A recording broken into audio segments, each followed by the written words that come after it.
There are some telescopes that are fixed focus, and that does allow for the patient to change from distance to near. So when a patient has a microscope or a telescope or prismatic readers that they're using, these are devices that are primarily going to be good for only that task, meaning they're not okay for the patient to get up and start walking around. When we're up close with something like a microscope or the prism readers, the working distance is going to be very close. So they're going to hold the material closer to their nose to get it into focus, and they're going to have to remove that device in order to get up and start walking around. If we talk about having it in telescopic format, it's going to be a fixed focus distance for farther away in many of these devices, in which case, again, the patient can't get up and start walking around. It's more akin to looking through binoculars and trying to walk, which obviously would increase your fall risk. There are some telescopes that are fixed focus, and that does allow for the patient to change from distance to near, so they have the capability to do both. And then there are some telescopes that are going to be mounted higher in the glasses, and that would allow a patient to be able to walk around. This would be an example of a full diameter telescopic lens. So it would be mounted into whatever frame it was that the patient chose, but it would be a fixed focus, meaning that it's not adjustable at all, and it would only be good for distance viewing. So the patient may be wearing these when they're looking at something far away, and then they would remove them before they got up and moved around. We also have the fixed focus ones like I showed you, and then spiral telescopes which allow them to be adjusted.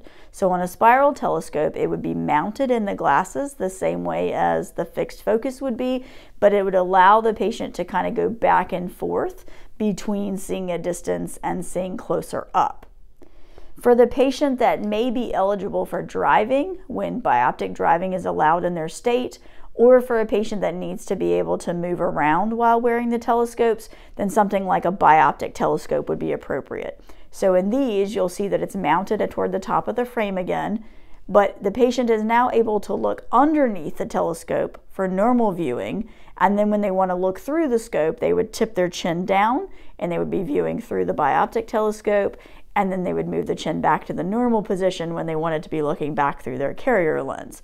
So this is, again, this particular design is a fixed focus, but now the patient can walk around and move while they're wearing the telescope. So a CCTV, or a closed circuit television, is a device that is going to use a camera to view the image and then project it onto a screen. When the CCTVs first emerged, they were much larger in desktop versions. Now the trend is to go more toward the portable devices. When portable first came out, they were small like this with a very, very tiny screen, and they weren't as user-friendly because you would have to move the device back and forth quite a bit.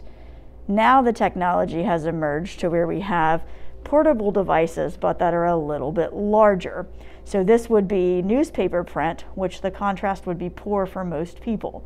So on this particular device, what we're able to do is we're able to increase the magnification to the size that the individual needs, and they are also able to change the contrast, so they can do that to an enhanced black and white or to a reverse contrast where it's white on black. This would be an example of what a traditional CCTV looked like. So if you can see, the recipe here on the book was in red ink, which would be very difficult for people to see with poor contrast. When we then put that behind the CCTV, we are now able to change this into the enhanced black and white, or they can change it to the reverse contrast, white on black, and then they're able to just dial the magnification up and move it around as much as they need to get it to a size that they're able to see. So this one comes with a much larger screen size, therefore much greater magnification capability, but of course now it's a desktop version and the individual has to sit in one spot to read versus being able to take it around with them wherever they go.